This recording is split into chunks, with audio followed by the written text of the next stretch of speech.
I'm sorry, we just can't afford the piano lessons this month, Landon whispered to his son, Weston, kneeling in front of him by the cracked upright piano in their tiny third-floor walk-up. Weston's face fell, his little hands still pressed against the keys. But my recital's next week, Dad. I know, buddy. I'll figure something out. Landon kissed the top of his son's head and stood with a sigh, his back stiff from hauling furniture all week for a moving company that barely paid minimum wage. He'd picked up every gig he could find, but nothing was sticking. And the stack of bills on the kitchen counter wasn't getting any smaller. So when he got a call that morning offering him $300 to play piano background music at a fancy charity gala downtown, he didn't ask questions. He just said yes. He didn't know the host was the woman he'd once loved and lost. And he definitely didn't know she was now a millionaire. The ballroom at the Sterling Hotel sparkled like something out of a movie. Chandeliers dripping with crystals, waiters in white gloves carrying champagne trays, and guests in floor-length gowns and tuxedos filled the room like they belonged there. Landon stood near the sleek black baby grand piano tucked into the corner, adjusting the cuffs of his only decent shirt borrowed from his neighbor. He looked wildly out of place, but at least he knew the keys. He flexed his fingers, took a breath, and started to play. The soft notes of the jazz piece he'd practiced swirled through the room. No one looked his way. That was fine. He wasn't here to be noticed. He was here to keep his electricity from being cut off tomorrow, but one woman did notice. Across the room, Leona Ashford nearly dropped her champagne flute. Her eyes locked on the man behind the piano, and her heart stopped mid-beat. The lean frame. The exact same hands she remembered tracing across the strings of her father's guitar in high school. The eyes she never forgot. Landon Steele, she hadn't seen him in 10 years. He hadn't changed much. A little more scruff, maybe, slightly tired eyes, but still him, and he had no idea she was the one who'd hired him. "Excuse me," Leona said to the event coordinator, who booked the pianist, a freelance musician. He was available last minute. Why, Leona didn't answer. She walked straight through the crowd and stopped just a few feet from the piano. Landon didn't look up at first. He was too focused on the music, on not messing up. But then he felt it, that electric pull. He lifted his gaze. And there she was, Leona, the only girl he'd ever loved, the one who'd gone off to college in New York and never looked back, the one whose letters he'd stopped getting. The one whose goodbye had never been said out loud. His fingers slipped. "Leona," he said, the name catching in his throat. Her smile was small, but it was there. "Hi, Landon." He stood up slowly, leaving the piano silent. "You're the host?" he asked, genuinely stunned. She nodded, brushing a curl behind her ear. Her burgundy gown shimmered in the low light. "Yes, this is my company's annual event." "I didn't know the coordinator hired you." Landon exhaled, eyes scanning her face like he still didn't believe it. "You look incredible." "So do you," she paused. "I didn't know you still played."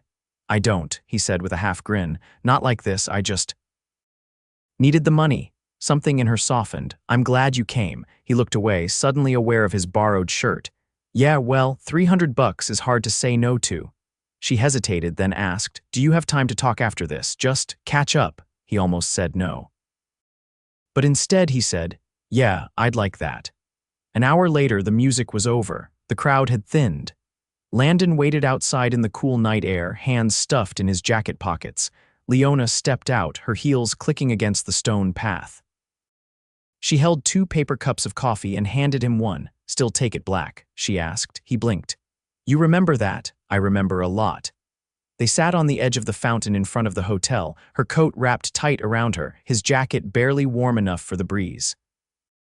"So," she said softly, "you're a dad." Landon nodded, pulling out his phone to show her a photo of Weston grinning, missing his front teeth, sitting at the piano. Leona's face lit up. "He's beautiful. He's my whole world." "What about his mom?" "She left a long time ago, when Weston was 2. "Haven't seen her since." He looked at her. "What about you, married?" "No." Her eyes dropped to her coffee. "Never found the right guy." He looked at her for a long moment. "You were always the right girl." She turned her head slowly to meet his eyes. "Why'd you stop writing?" he asked, voice a bit hoarse. "I didn't," she whispered. "You stopped answering." "What?" His brows pulled together. No, I never. I sent letters for a whole year, Landon. I thought you moved on. I thought you didn't want me. He shook his head, stunned. I never got them, not a single one. They stared at each other, something emotional and raw building between them. I thought you forgot me, he said quietly. I never did. Neither of them spoke for a second, then she reached out and touched his hand.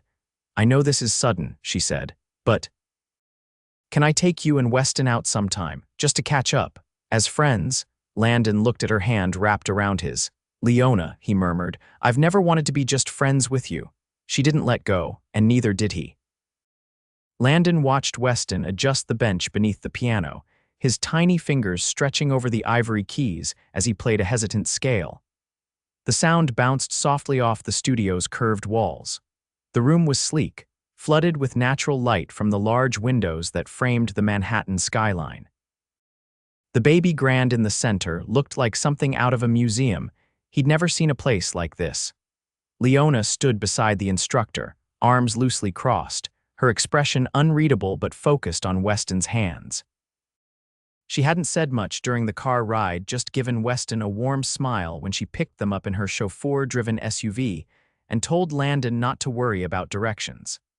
This is a Steinway Model B, the instructor explained gently to Weston. Not easy for little hands, but you're doing very well. Weston beamed. Landon shifted awkwardly by the door. This place isn't going to start charging us for breathing, right? Leona turned, her voice calm. It's part of a foundation I sponsor. No fees, no strings. He looked at her wary. You sure? Yes, she paused. I wanted to do this. Weston's laughter broke the tension as he hit a wrong note and giggled. The instructor chuckled along with him. Can I talk to you? Leona asked quietly. Landon followed her into a side hallway lined with framed photos of child prodigies and faded newspaper clippings. She stopped near a window overlooking the street. He raised an eyebrow. So, what's the catch? She arched an eyebrow. There isn't one. You're not just being nice because you felt guilty for whatever happened back then. No, I'm doing this because I wanted to see you again, and because Weston deserves every chance he can get. He studied her. You're different. She tilted her head slightly. How so? More polished. Less impulsive, she laughed once, quiet and low. That's what inheriting a company does to a person. He blinked. You run Ashford Holdings now. My father passed 2 years ago, left everything to me. He looked at her a moment longer, then nodded. Guess you got what you always wanted. No, she said, voice suddenly low, not everything. She didn't elaborate. Instead, she glanced through the window again. You still in that walk up near Easton Park? He nodded slowly. Not by choice. I could help. No, his answer came fast. I'm not looking for charity. It wouldn't be charity, it would be help from me. Someone who, she stopped herself, then tried again. Someone who wants to see you okay. Landon's jaw worked as he tried to find the right response. Before he could, Weston came running down the hallway, eyes wide. Dad, she said I can come back next week. Landon crouched to meet his son's gaze. Only if you thank her. Weston turned to Leona and hugged her leg without hesitation. Thank you. She smiled gently, brushing her hand over his hair.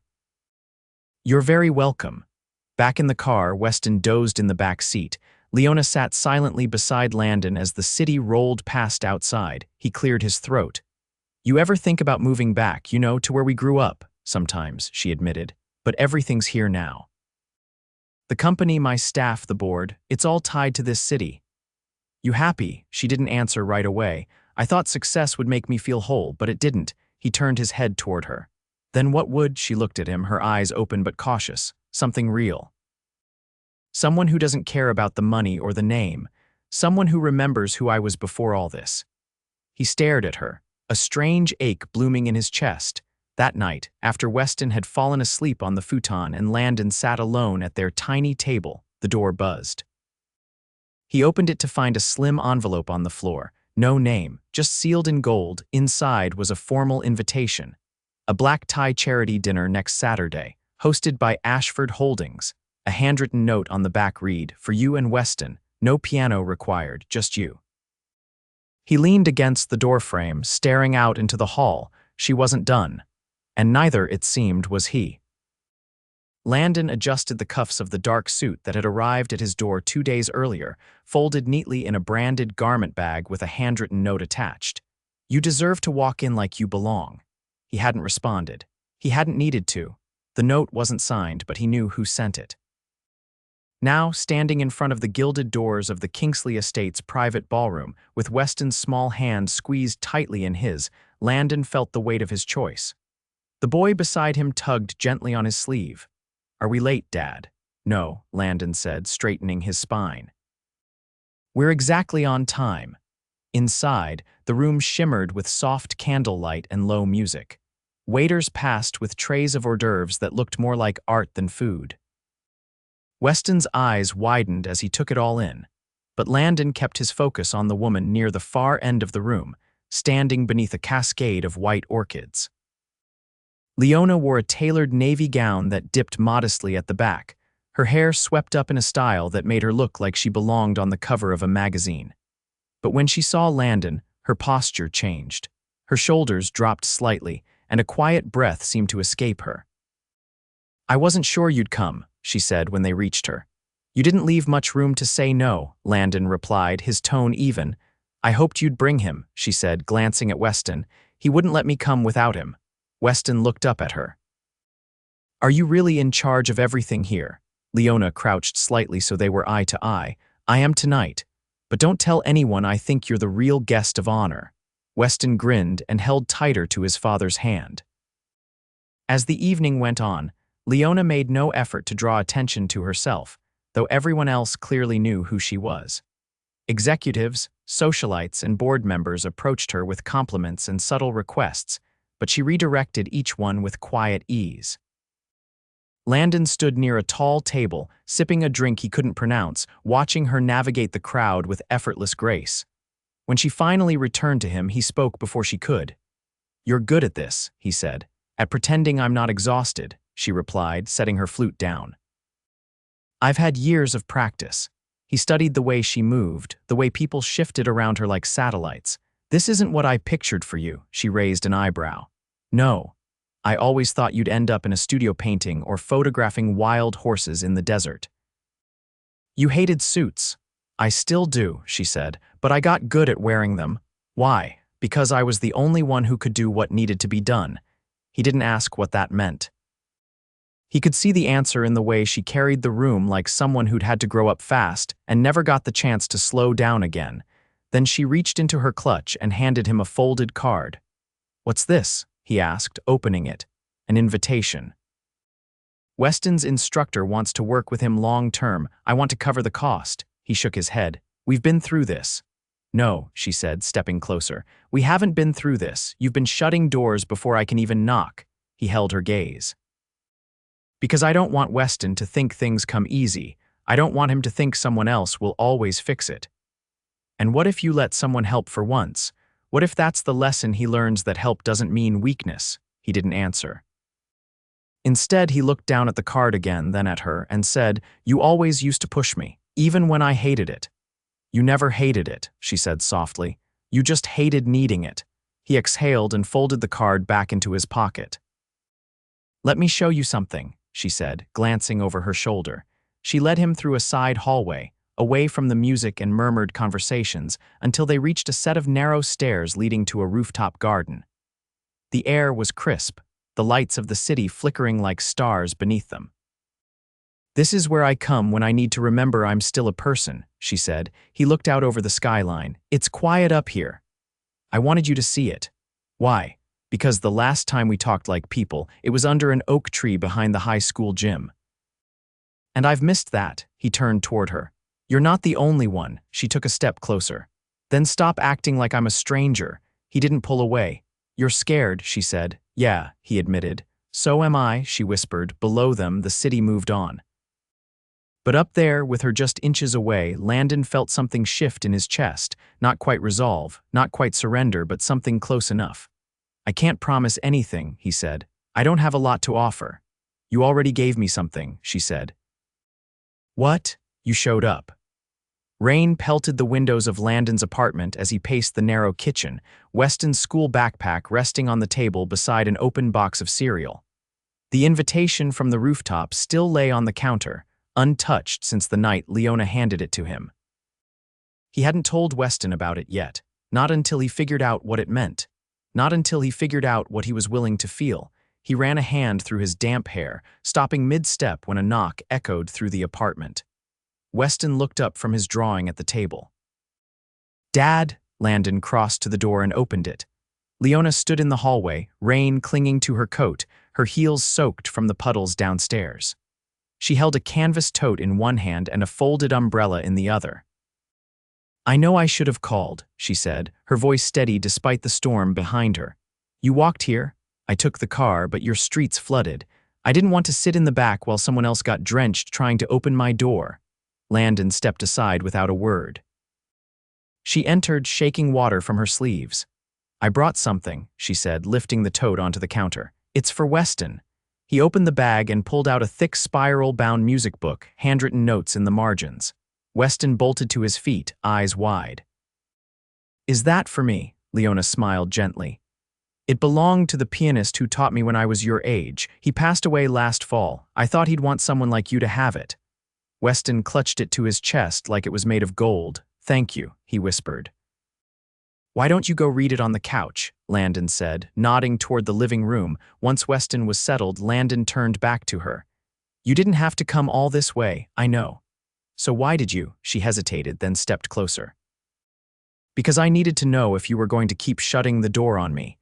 He leaned back against the counter, arms folded. "It's not that simple." "It is for me," she said. "I came back into your life because I wanted to, not out of guilt, not because of Weston. Because I never stopped wondering what might have happened if things had gone differently. You're used to fixing things with money," he said, "but this isn't something you can buy your way into." "I'm not trying to buy anything," she said, her voice sharp now. "I'm trying to stay." He stared at her, something twisting in his chest. "I've built my whole life around being in control," she went on. "But when I'm with you, I don't feel like I have to be perfect. That terrifies me, and I think it terrifies you too." His jaw tightened. "I've spent years learning how to live without needing anyone. And how's that working out?" He didn't answer. She stepped even closer. "You're allowed to want something for yourself, Landon. You don't have to carry everything alone." His voice dropped. "If I let you in and it falls apart again, it won't," she said. "Because I'm not going anywhere." The silence between them was thick, the kind that demanded a choice. Then Weston looked up from the couch. "Dad, is she staying for dinner?" Landon glanced at his son, then back at her.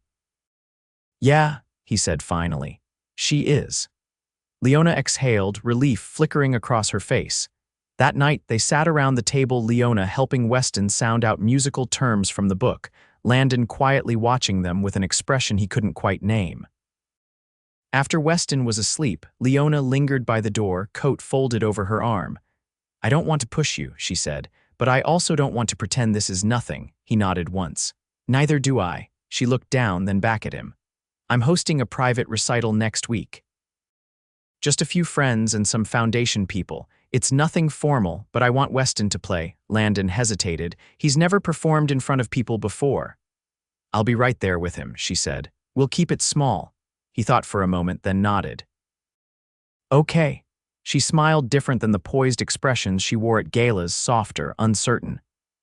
"I'll see you both soon," she said, and stepped out into the night. The day of the recital, Weston stood backstage in a little navy vest and tie, nervously shifting from foot to foot. Landon knelt beside him. "You don't have to be perfect, just play like you do at home." Weston nodded, swallowing hard. Leona peeked around the curtain. "You ready, maestro?" Weston gave her a shy smile. When he stepped onto the small stage, the room fell quiet. A few dozen guests watched as he climbed onto the bench and touched the keys. He began to play. Simple, clear notes filled the air, not flawless, but honest and beautiful. Landon stood at the back, arms crossed, heart full. Leona moved beside him, her shoulder brushing his. "You proud?" she whispered. "More than I can say." As the last note faded, the room erupted in applause. Weston beamed, and Landon felt something inside him release. Later that night, as they walked through the Ashford Foundation's courtyard garden, Weston skipping ahead with a lollipop from the dessert table, Landon turned to Leona. "Are you really ready for this?" he asked. "For what? For us? For everything that comes with it." She met his eyes. "I've been ready since I saw you walk through those ballroom doors." He stopped walking. Then I have one more question, she arched a brow. What's that? He reached into his coat pocket and pulled out a tiny velvet box. Would you consider joining a duo? Me, you, and a kid who thinks you're magic. Her hand flew to her mouth. I'm not rich, he said. But I'm all in. She opened the box. A delicate silver ring rested inside, simple and unpolished like the music he played, like him. Real. Tears shimmered in her eyes as she said, yes. Weston ran back toward them, confused. What's happening? Leona crouched, arms open. We're going to be a family. He whooped and threw his arms around both of them. And for the first time in a very long time, Landon felt like he wasn't trying to survive. He was home. The sun streamed in through the wide, open windows of the small lake house, where linen curtains danced in the breeze and the scent of pine filtered in from the woods beyond. Landon stood barefoot in the kitchen, flipping pancakes while Weston doodled in colored chalk on the slate-painted wall near the breakfast nook. Outside, the sound of laughter drifted in. Leona and the neighbor's daughter were at the dock, skipping stones. She'd exchanged her heels and silk gowns for denim shorts and a threadbare t-shirt he'd once accidentally left at her place, and she wore it like she'd always belonged in it. The lake house wasn't theirs. Not yet. It was a retreat they rented for the summer, something spontaneous after the whirlwind of the past few months. But the way Leona made coffee while humming under her breath, and the way Weston insisted she be the one to read him bedtime stories, made it feel permanent in all the ways that mattered. Landon flipped the last pancake onto the plate and called out, "Breakfast?" Leona appeared in the doorway, cheeks flushed from the sun, hair pulled into a messy braid that he found unfairly distracting. She held Weston's hand in hers, both of them barefoot and grinning. "Walked all the way to the end of the dock without getting wet," she announced proudly, giving Weston a high five. "I slipped once," Weston confessed, holding up a damp foot. "Battle scar," Landon said, pouring syrup over the stack and setting it on the table. They ate together, sunlight dancing across the table, the quiet kind of peace settling between them that required no words. After they finished, Leona stood and collected the plates, but Landon stopped her with a hand on her wrist. "Leave it," he said. "Come with me." She raised an eyebrow. "Where? You'll see." He took her hand and led her down the back steps toward the boathouse. Weston trailed after them, chewing a piece of pancake he'd snuck on the way out. Inside the boathouse, tucked beneath a tarp, was an upright piano. Older, scratched at the corners, but polished and tuned. Leona blinked in surprise. Where did this come from? The lady who owns the property said her late husband used to play. She thought it should be used again. Leona's eyes softened. "You didn't tell me. I wanted it to be a surprise." Weston ran his hand along the keys reverently. "Can we play something?" Landon looked at Leona. "You remember that duet we used to mess around with?" She nodded slowly. "The one we never finished. We will today." They sat, Weston perched between them, and played. The melody was halting at first, but then something clicked. The notes grew stronger, more confident, winding together in perfect harmony. When the last note faded, Leona turned her head slightly, her voice barely above a whisper. "I used to imagine this. Us," she nodded. "But I never thought it would feel like this." "Like what?" "Like it was always supposed to happen." He leaned in and kissed her, slow and certain, as Weston clapped behind them. That evening, they lit a fire in the pit by the lake. Leona curled up against Landon on the Adirondack chair, wrapped in a soft blanket, while Weston roasted marshmallows with laser focus. "I have something for you," Leona said, reaching into a small cloth bag she'd tucked beside her. Landon raised an eyebrow. "If it's another $1,000 pen, I can't accept it." "It's not," she said, grinning. "It's this." She pulled out a small hand-stitched journal. On the cover in delicate script was the word beginnings. He flipped it open.